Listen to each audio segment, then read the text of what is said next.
Bueno, para seguir con las presentaciones, a continuación le damos la palabra al doctor Vicente Muth, quien será el disertante del tema automatización de aplicaciones I+D para la industria del petróleo, gas y siderurgia.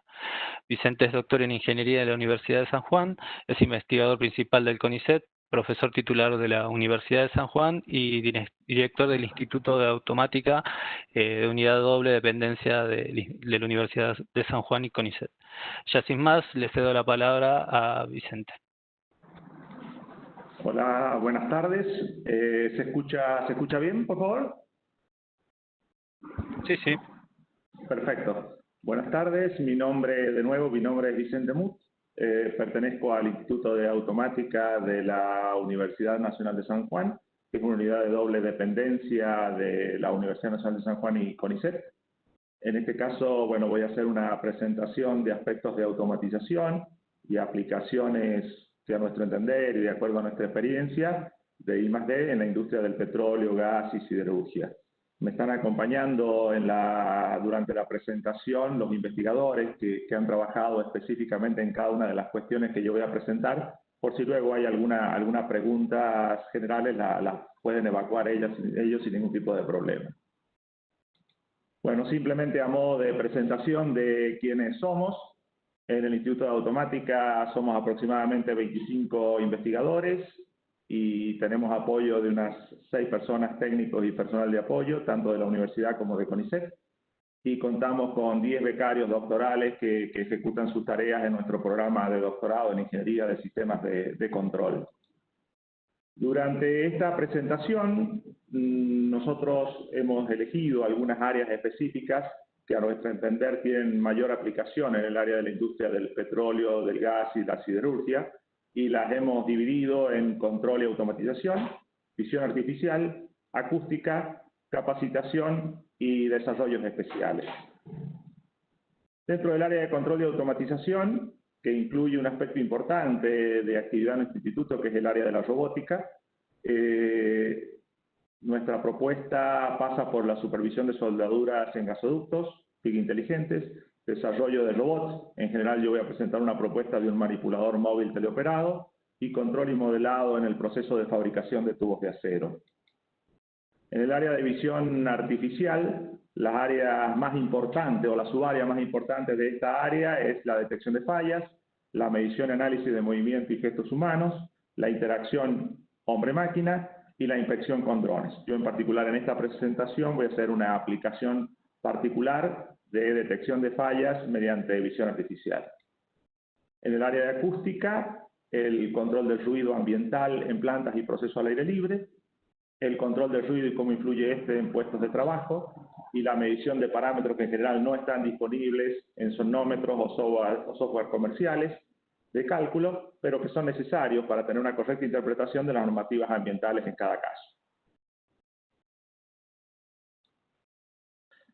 Otra área muy importante dentro del instituto es el área de capacitación, en la cual se realizan cursos a medida que son solicitados por las empresas, y un área que está tomando mucho énfasis en este último tiempo, que es el diseño de simuladores y sistemas de realidad virtual, en particular con aplicación al manejo de máquinas, como pueden ser las grandes máquinas de la minería, y eso hace que este desarrollo de simuladores y sistemas de realidad virtual produzcan el entrenamiento del personal con un ahorro muy importante de recursos. Bien, empezando con la supervisión de soldaduras en gasoductos, el planteo del problema que se efectuó en su momento era realizar el control interno de tuberías que se sueldan en el lugar, detectar la posición de las costuras sin la utilización de sistemas de posicionamiento global, e instrumentar el robot TIC que se utiliza para limpiar las reservas. Entonces el robot TIC recorre la tubería propulsado por aire comprimido a una velocidad baja y sin ningún tipo de instrumental. Entonces la propuesta que se realizó fue justamente instrumentar el TIC, actualizar el mapa con los datos obtenidos y detectar las costuras y analizar el video que se obtiene fuera de línea. Y para eso, bueno, la idea era proponer una solución de bajo costo, utilizar una IMU, una cámara con iluminación LED, relojes de tiempo real y software dedicado. Entonces, ¿cuáles eran los resultados que uno podía esperar de todo este trabajo? Los mapas de las costuras sincronizadas con el video para su análisis, con lo cual uno podía hacer fuera de línea un análisis de toda la estructura de las soldaduras y se podía llegar a implementar algoritmos automáticos que detectaran posibles fallas en esas soldaduras, ¿no? Esos eran los resultados esperados. Básicamente entonces el problema era fallas en la soldadura en el interior de las tuberías, había que instrumentar el robot, que originalmente era un robot solamente de limpieza, y el resultado era detectar y documentar cada costura para su análisis y poder tener un archivo para que se pudiera chequear y de esa manera tener un historial de todo el análisis que se haga sobre un determinado tramo de un gasoducto en particular.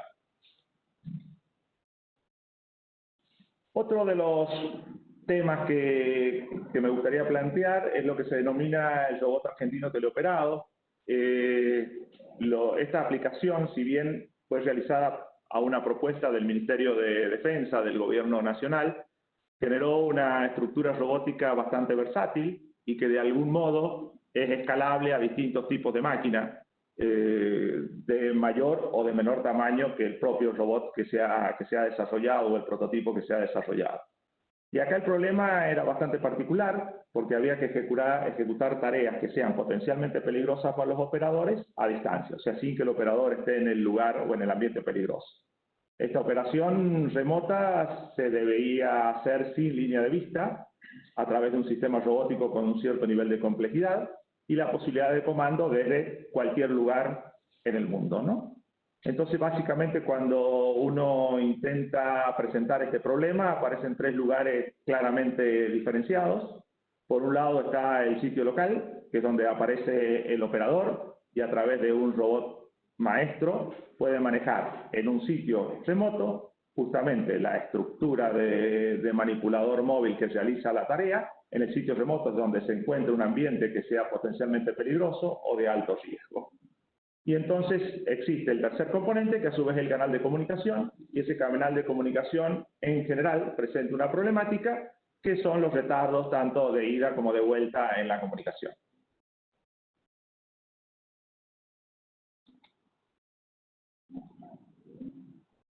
Entonces, en este caso, la propuesta que se elaboró para resolver el problema que se había planteado era utilizar técnicas de teleoperación, o sea, de manejo de sistemas robóticos a distancia, tratar de compensar el retardo de tiempo. Esto se hacía basado en técnicas de control avanzado. Un aspecto muy importante que se debía incorporar en esta propuesta es el uso de realimentación táctil de fuerza. ¿Esto qué quiere decir? Que el operador en el sitio local deba tener la capacidad de sentir la fuerza que está haciendo el dispositivo robótico en el sitio remoto. O sea que si de alguna manera ese dispositivo estaba interactuando en el sitio remoto con algún medio, esa fuerza que está ejecutando, el operador la pueda sentir en el sitio local, que puede estar ubicado a cientos de kilómetros de distancia, ¿no? Otra de las condiciones en la propuesta era el control de múltiples grados de libertad. O sea, esta estructura robótica debía tener múltiples grados de libertad para la realización de diversas tareas, ¿no? Y obviamente debía haber una estación de control para la operación remota. Básicamente, para poder elaborar esta propuesta, el robot cuenta con aproximadamente 20 actuadores eléctricos, sensores avanzados como sensores láser 360, cámara 360, cámara de profundidad, cámaras térmicas, un sistema de localización indoor y un sistema flexible que a su vez permite adicionar nuevos sensores para poder realizar diferentes tareas, en general orientadas a tareas de inspección. Entonces, el resultado es el diseño mecánico de un sistema robótico que se puede comandar en forma teleoperada. Básicamente incluye un sistema de locomoción que viene dada por la base, un sistema de torso que tiene la capacidad de giro e inclinación y dos manipuladores o dos brazos. Tiene que ser adaptable a distintos tipos de aplicaciones, por ejemplo, manipulación de objetos peligrosos o, por ejemplo, desinfección a través de ultravioleta en este contexto de pandemia en que nos encontramos. La estación de telecomando debe incluir, aparte de la realimentación táctil de fuerza, que era una condición y que para nosotros es muy importante, también realimentación visual, sonora y de realidad aumentada de lo que está pasando en el sitio remoto en el sitio local. Obviamente esto implica un diseño y un desarrollo de software de alto valor agregado, ¿no? Bien, entonces resumiendo los aspectos más importantes de esta aplicación, es la ejecución de tareas que pueden ser potencialmente peligrosas a distancia y sin línea de vista. La propuesta, un robot manipulador dual móvil teleoperado que es manejado desde una estación remota vía un enlace corto, extensible, a red local o internet. Y de esa manera el resultado es ejecución de tareas a distancia desde cualquier lugar en que se encuentre instalado el operador, ¿no? Lo que es esta operación a su vez en forma segura y, como dije y manifesté al principio, es importante el aspecto de que este prototipo de manipulador móvil pueda de alguna manera ser escalado a otro tipo de máquinas. Por ejemplo, grandes máquinas como se utilizan en la minería, en general la minería a cielo abierto, que es muy importante en la provincia de San Juan. Bien, otro de los aspectos importantes es en las aplicaciones de visión artificial, la detección de fallas, basada justamente en visión artificial. Para lo cual voy a presentar brevemente un trabajo que fue realizado en el Instituto de Automática y que consistía en la detección de fallas en envases de vidrio en particular. Entonces lo que había era una línea de producción de envases de vidrio, en general esto es bastante complejo, y el control de calidad se hacía a través de observadores humanos. Muchas de las fallas en general son muy difíciles de detectar, porque en general son variaciones en las dimensiones, pequeñas deformaciones, pequeños fragmentos de vidrio que han quedado durante la fabricación del envase. Entonces es bastante complejo realizar la inspección de este tipo de envases con operadores humanos y a simple vista, ¿no? Entonces, la propuesta en qué consistía, en desarrollar un sistema de control de calidad basado en visión artificial. Ese sistema de control debería ser intercalado ya en un sistema de transporte de los envases que existía en fábrica. El sistema de visión, a su vez, debía estar sincronizado con los sensores de paso específico de los envases a lo largo de la línea y guardar información asociada a cada envase para establecer una base de datos de todos los resultados que se iban obteniendo. Y a su vez, si se detectaba algún envase defectuoso en cualquiera de los puestos de control, este debía ser rechazado mediante un cilindro expulsor. El uso de la visión artificial también implicaba el desarrollo de los iluminadores, ya que obviamente este sistema tenía que estar funcionando durante el proceso de fabricación, y para detección de falla basado justamente en visión artificial y procesamiento de imagen, el desarrollo del sistema de iluminación es un problema no menor en toda esta propuesta. Entonces, los resultados, ¿cuáles fueron? Bueno, se analiza el 100% de la producción, el tiempo aproximado es de una inspección de 3 frascos por segundo, y bueno, esto permitía obtener envases de suficiente calidad que permiten acceder a mercados que son mucho más exigentes en cuanto a las normativas, ¿no? Bien, entonces, básicamente el problema son las fallas en el vidrio en este tipo de envases. La propuesta era reemplazar la inspección visual y hacer una inspección basada en visión artificial, y el resultado es detección de 100% de las fallas. Recordemos que en este tipo de envases esa es una condición, o sea, no puede haber un 99% de detección porque no puede pasar un envase con alguna rebarba de vidrio, ya sea porque esto se va a utilizar luego estos envases, por ejemplo, en la industria alimenticia, y entonces no se permite absolutamente ninguna falla. Y un sistema de inspección basado en visión artificial logra resultados muy, muy interesantes.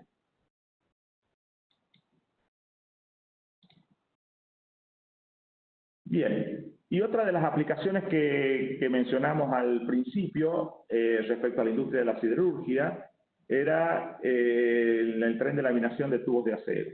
¿Qué pasaba en esta propuesta que nos hicieron? Había un desgaste prematuro del tren de laminación de tubos de acero.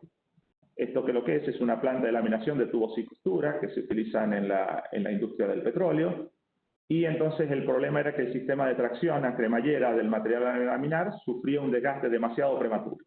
Eso hacía, primero, que los tubos no tuvieran la calidad que debían tener, y otro problema era el costo de reposición de las piezas involucradas en todo este proceso de laminación, que se desgastaban muy rápidamente y eso originaba un costo muy, muy elevado.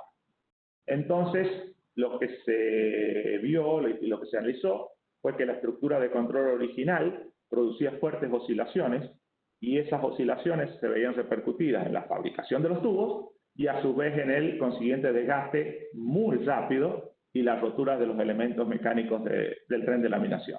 Entonces, claramente la propuesta debía pasar por el desarrollo de un nuevo algoritmo de control. Pero para el desarrollo de ese nuevo algoritmo de control, la propuesta debería ser un poco más amplia y se debía incorporar el modelado matemático de todos los elementos relacionados al tren de laminación, porque se debían incluir, obviamente, los motores, los reductores y el material a laminar para tener un modelo en el cual se tuvieran en cuenta todos los factores que influían sobre la calidad del producto final. Se realizó la simulación en computadora y el ajuste de los modelos hasta obtener respuestas similares a las que se obtenían en la planta. Con lo que uno podía de esa manera detectar la causa del desgaste prematuro que se estaba produciendo en el tren de laminación y, como dije, en la falta de calidad de los tubos que se producían. Vicente, nos quedan 8 minutitos, así no sé cuánto te queda, así podemos responder, Sí. damos tiempo de responder, ¿vale? 3 minutitos, 4 y termino. Dale. La implementación del sistema entonces de control por puesto eliminó las vibraciones, las oscilaciones del tren y de esa manera se solucionó el problema, ¿no? Básicamente entonces el resultado era un algoritmo de control que eliminara esas oscilaciones que se producían, con lo cual se mejoró la calidad del tubo fabricado y hubo un ahorro significativo en el mantenimiento del tren de laminación. Simplemente el resumen, el problema era el desgaste, la propuesta fue a través del algoritmo de control y el resultado fue una aplicación exitosa. La última de las cuestiones que yo quería presentar, de las áreas que quería presentar, es lo que se conoce como el control de ruidos, básicamente a través de dos características. Uno, el ruido ambiental, que se produce generalmente donde están los procesos de extracción de petróleo y gas, y otro, los ruidos en los puestos de trabajo en las industrias relacionadas al petróleo, al gas o a otras en general, ¿no? Por ejemplo, al aire libre, el viento y otros factores climáticos pueden alterar la forma en que se propaga ese ruido. Entonces, básicamente lo que ocurre a través de la normativa, se definen valores de ruido admisibles, por ejemplo, en el caso del ruido ambiental para las poblaciones más cercanas, o obviamente en los puestos de trabajo donde se afecta a los operarios. En general, la propuesta pasa por modelos matemáticos adecuados y se realizan mediciones para ajustar los modelos. Luego, estas medidas de control del ruido se adaptan para otro tipo de requerimientos. En particular, hay que mejorar los modelos de propagación del ruido al aire libre y la posibilidad de desarrollar un sistema de control del ruido activo para aire libre, ¿no? Y entonces los resultados son mapa de ruidos o estima de ruidos en puntos específicos, medición y modelado de descriptores clásicos, que en general no están disponibles en los software comerciales, y obviamente hay que tomar algunas medidas para la mitigación de los ruidos. Entonces hay propuestas de control de ruido en el receptor, control en tiempos de operación, silenciadores que sean resistivos o reactivos, algún tipo de barreras acústicas, cerramientos o alguna combinación de la propuesta de lo que se ha enumerado, ¿no? Bien. Entonces, ruido ambiental y ruido en puestos de trabajo como los dos problemas característicos, modelado y diseño de sistemas de mitigación y bueno, luego algunas medidas para poder mitigar los ruidos. Bien, estos son los aspectos que les quería comentar en este breve tiempo y que a nuestro entender desde el Instituto de Automática podrían hacer aportes en la industria del petróleo, el gas y la siderurgia. Muchas gracias por la atención y bueno, tanto yo como los integrantes del Instituto de Automática que me acompañan estamos dispuestos a contestar si hay alguna pregunta. Gracias. Bueno, Vicente, Muchas gracias. Sí. Muchas gracias por la presentación, la verdad que muy interesante. Y bueno, ahora vamos a aprovechar estos minutos que quedan para responder algunas preguntas que fueron formulando los asistentes durante tu presentación. Vamos primero relacionado con robot. Preguntan si hay algún horizonte de tiempo planteado para el robot de inteligencia artificial. A ver, el prototipo está construido y está operativo. Después, si hay alguien que le interesa, le puedo pasar los videos para mostrar. Las técnicas de control, en general, en este caso, son complementarias. Hay técnicas de control clásicas y hay técnicas de control basadas en inteligencia artificial que ya están incorporadas. Por ejemplo, en la resolución de la cinemática, para el control de los brazos que lleva el manipulador móvil, hay técnicas de inteligencia artificial que han sido incorporadas, ¿no? Principalmente, en este caso en particular, basadas en redes neuronales. Bien. Otra pregunta es también relacionada a robot, si, digamos, lo han comercializado de alguna manera, ya sea como servicio o licencia de fabricación o venta, o si están pensando hacerlo en el corto plazo. A ver, este prototipo en particular está disponible en el Instituto de Automática y es parte de un desarrollo que ha sido financiado en forma total por el Ministerio de Defensa. Entonces, en este momento, bueno, es el Ministerio de Defensa quien tiene los derechos de su posible comercialización, que obviamente deben contar con el acuerdo del Instituto de Automática. Lo que a mí me pareció interesante de hacer en la presentación y proponerlo era que todo este desarrollo, todas estas técnicas, las aplicaciones de control, inclusive el propio sensoramiento del robot, hace, como les decía, que pueda ser escalable a distintos tipos de aplicaciones que estimo que pueden surgir en el área de interés de estas jornadas. Y en ese caso sí, la propiedad del Instituto de Automática. No hay problema para comercializarlo.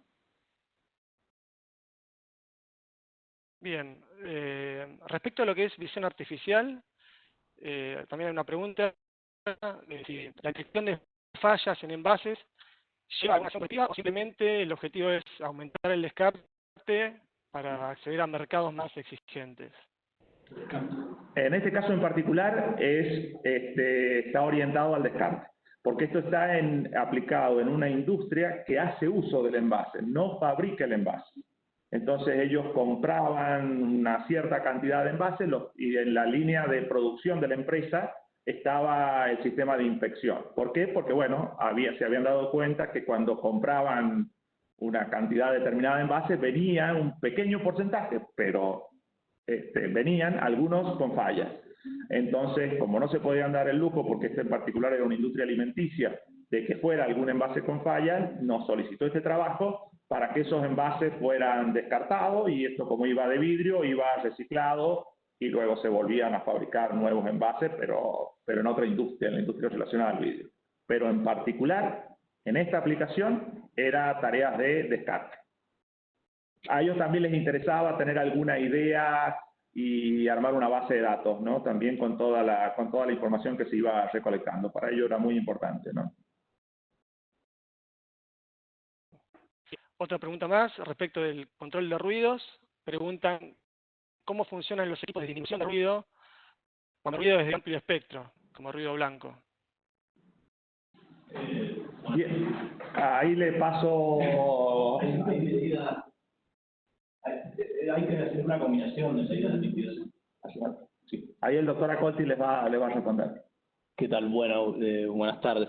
Sí, en general, en ese caso es más complejo utilizar, por ejemplo, métodos activos de control de ruido. Los métodos activos son muy efectivos en baja frecuencia y la combinación de métodos puede ser una solución interesante para controlar un espectro amplio. Entonces se atacan las bajas frecuencias con métodos activos y las altas frecuencias con métodos pasivos. Esto, bueno, es una idea muy general, pero hay que ver cada caso particular. Cada caso tiene sus particularidades, es medio difícil dar una respuesta general, ¿no? Muy bien. Bueno, y una última consulta respecto, bueno, relacionada con, ya que se mencionó el tren de laminación de tubos de acero, hay una consulta que dice si han desarrollado algún sistema de visión inteligente para evaluación superficial en caliente, por ejemplo, la salida del laminador. División, un proyecto. Sí. Sí, hubo un proyecto, no sé si vos querés explicarle un poquito, Andrés. Sí, hubo un proyecto para este tipo de cosas, de aplicación de visión, ya hace varios años, pero sí, hay antecedentes de detección de fallas con visión artificial en caliente durante el proceso de fabricación de los tubos. Laminado de chapa. Ah, perdón, me aclara Andrés que en realidad no era de tubos, sino era laminado de chapa. Laminado de chapa en caliente. Y se hacía la inspección a través de un sistema de visión artificial, donde se detectaban algunos parámetros de la fabricación de la chapa y también algún nivel de impureza, ¿no? Sí, con cámaras de línea. Con cámaras de línea, que ahí me está pasando el dato, digamos, porque yo no me acordaba bien, pero sí se ha realizado. Es posible. Obviamente, las cámaras deben ser especiales, el sistema de iluminación acá, si recién era complejo para el tema de los envases de vidrio, el sistema de iluminación, por la propia luminosidad del sistema de fabricación de chapas en caliente, es extremadamente complicado, pero se puede resolver y hay aplicaciones, nosotros hemos trabajado aplicaciones en ese sentido. Bueno, muchísimas gracias por la presentación. Si alguien que quiera profundizar un poquito más se puede poner en contacto ya directamente con ustedes. Sí, por favor, cualquier persona que desee contactarse, no hay ningún problema, están los datos en la presentación para que se puedan contactar con nosotros. Agradecerle muchísimo al Instituto Argentino de Petróleo y Gas por la posibilidad, ¿no? Muchas gracias a todos y buenas tardes.